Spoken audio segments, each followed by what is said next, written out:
definitely one bad thing, really bad thing, about showing everybody what's in your bank account right before a major purchase, presumably. Good morning to you. Good Thursday morning. I'm Dejan Kovacevic of DK Pittsburgh Sports. This is Daily Shot of Pirates, presented by our friends at the North Shore Tavern. It comes your way bright and early, Monday through Thursday in the off-season.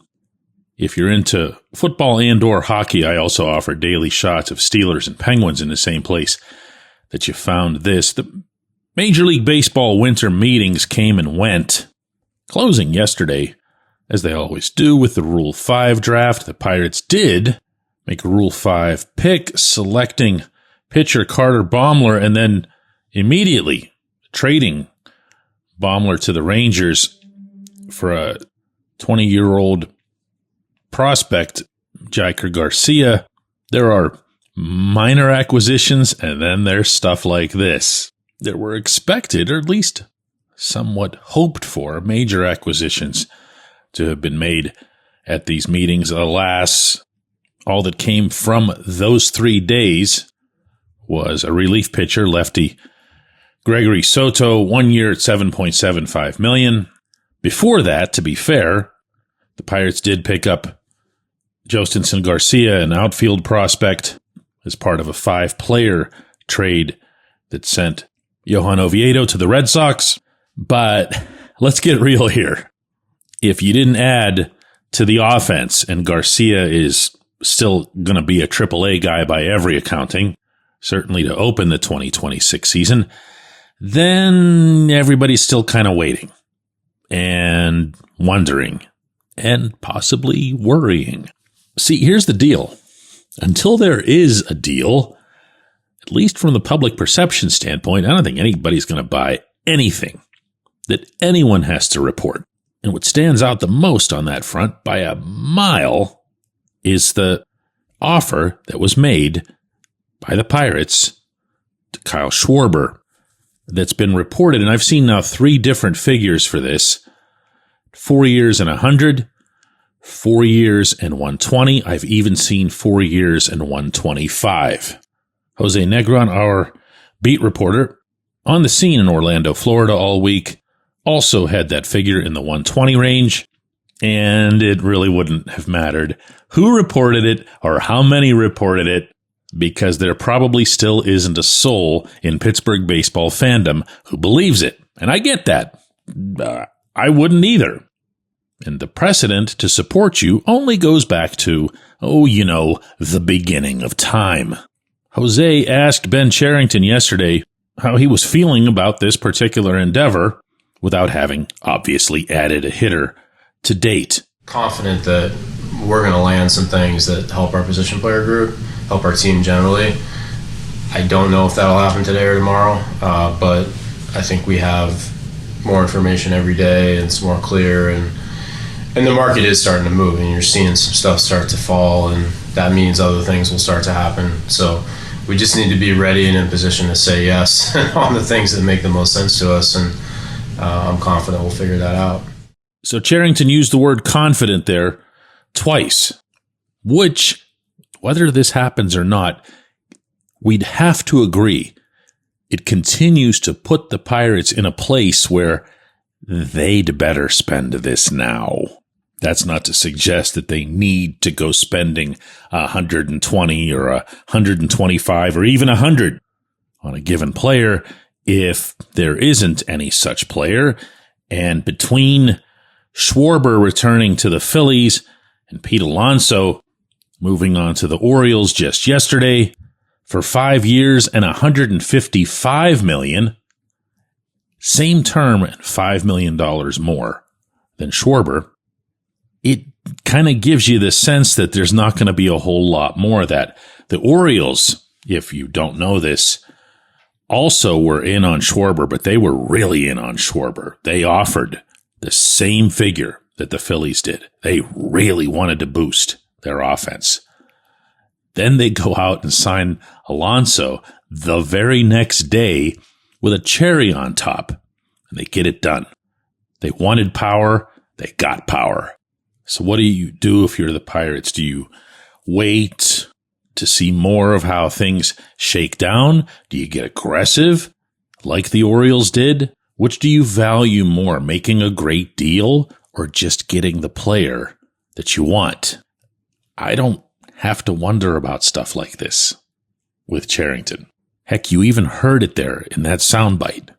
He's looking for things that make sense for us. What the Phillies and the Orioles did to get their deals done was to add on a 5th year. I want to make that perfectly clear. The Pirates' known offer to Schwarber was the same as what he ended up getting, but they wouldn't add on a 5th year. Now stop and process that for at least a split second, because this general manager's not going to be around 5 years from now. I mean, let's just call it like it is. He shouldn't be around 5 days from now. He shouldn't have been around 5 months ago. But either he or ownership said, nah, no 5th year, rather than just getting the player. So what I'm expecting moving forward and for the remainder of the offseason is, yes, they're going to spend money. They have it to spend. It's real. And it's not because of a payroll increase. It's because of the payroll decrease since the middle of last season. Something that almost everybody seems to be forgetting in these conversations that I pick up. That appears to be the primary source of skepticism. They'll never raise payroll enough to pay guys like that. They're not raising payroll. They traded Brian Hayes. They traded David Bednar. They traded Bailey Falter. They moved other pieces and are allowing others to just walk away so that they have this estimated $25 million or so just to get back to where payroll was this past season. That's not an applause-worthy achievement. As such, no, I don't doubt that they're going to spend this money. I also don't doubt that they're going to add a bat or two. Might not be through free agency. It can be through trades. They certainly have pitching and pitching prospects to give. But I could see it playing out in more of a piecemeal way, which is fine as long as it's understood by all concerned that they've now shown to everybody, willingly or not, and I'm going to continue to tell you that the only reason that stuff like this offer and everything else got out is because the agent put it out, because that's how it works, but it got out, and they didn't exactly deny it. One can only hope that when the money does get spent, it'll be spent better than putting $7.75 million into a lefty, non-closer reliever. Could have just kept Falter for that and, could have gotten some starts out of him if needed in an emergency as well. When we come back, J1Q. If you're looking for a great dining experience, look no further than North Shore Tavern, located directly across Federal Street from PNC Park, next door to Mike's Beer Bar. North Shore Tavern is Pittsburgh's home for steak on a stone. Enjoy your steak finished on a hot lava stone in front of you, where you ensure each piece is cooked to exactly your liking. Or try their rotating selection of entrees, hot sandwiches, salads, and burgers, all while enjoying the ambiance dedicated to the great players and history of the Pittsburgh Pirates all around you. Come see why everyone's talking about North Shore Tavern and steak on a stone. It's Gun Storage Check Week. Help prevent unwanted access to your firearms. No one wants their unsecured gun to be used in an accident, a suicide, or a crime. Use lockboxes, safes, and locks to secure your firearms. Learn more at gunstoragecheck.org. That's gunstoragecheck.org. Brought to you by NSSF, the Firearm Industry Trade Association.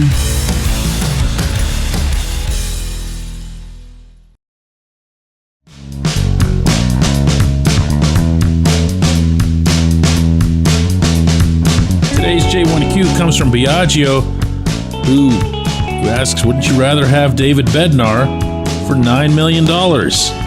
Well, yeah. And it's not really something I'd considered until you brought it up. But the reason that Bednar is gone, the transparent reason that Bednar is gone, is that he's headed to arbitration. Those who study this sort of thing for a living are forecasting that the Yankees will end up having to pay Bednar $9 million. This is his third and final season of arbitration. After that, he'd become a free agent. And yes, of course, I'd rather have a closer. I'd rather have someone with the pedigree, not to mention everything else that Bednar brings. You don't need to hear it from me. Than paying $7.75 million to a lefty who's not going to be a closer, hasn't been one since 2022. And really, upon further review and research, and to be candid here, reading your stuff that you've sent my way, I'm really increasingly leery of this whole thing. I mentioned on the program yesterday that Soto's whip for the season, that's walks and hits per inning pitched, was 1.425. That's not good. I also mentioned that it was markedly higher later in the year after he went to New York. But Bob points out here, man, I hadn't even thought of this statistically. I didn't realize that whip didn't include hit batsmen. I'm not sure why it doesn't. There can only be one individual on the diamond responsible for a hit batsman. And that would be the person hitting the batsman. Soto hit 11 guys in 2025. So Bob does the math for us and says that if those hit batsmen had been recorded as walks, his whip would have been 1.608 for the whole year. That's almost 2 base runners per inning. Show me the reliever who gets away with putting 2 base runners on per inning. What's more, Soto's career whip is 1.425, and as my friend Prestige wrote my way here, of all of the Pirates relief pitchers who made at least 10 appearances this past season, that figure, 1.425, was better than only that of Yohan Ramirez, Tanner Rainey, and Colin Holderman. And look, I'll reiterate what I said yesterday. I think Soto can be fine.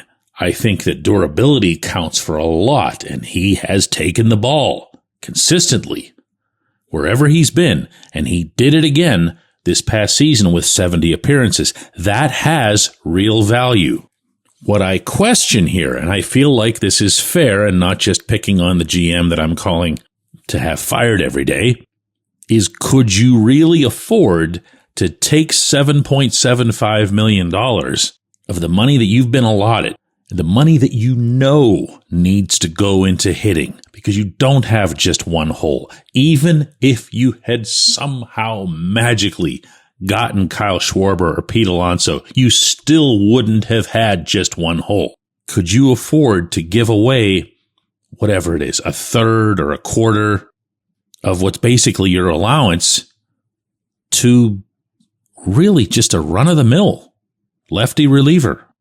Or could you have just kept Bednar? I appreciate the question. I appreciate everybody who listens to Daily Shot of Pirates. A reminder that this time of year, the show goes 4 days a week, so we'll be back with another one Monday, unless, of course, they sign some bazillion-dollar mega bat, in which case we might just have to hop on and talk about it a little bit more. Otherwise, thank you again, and see you Monday.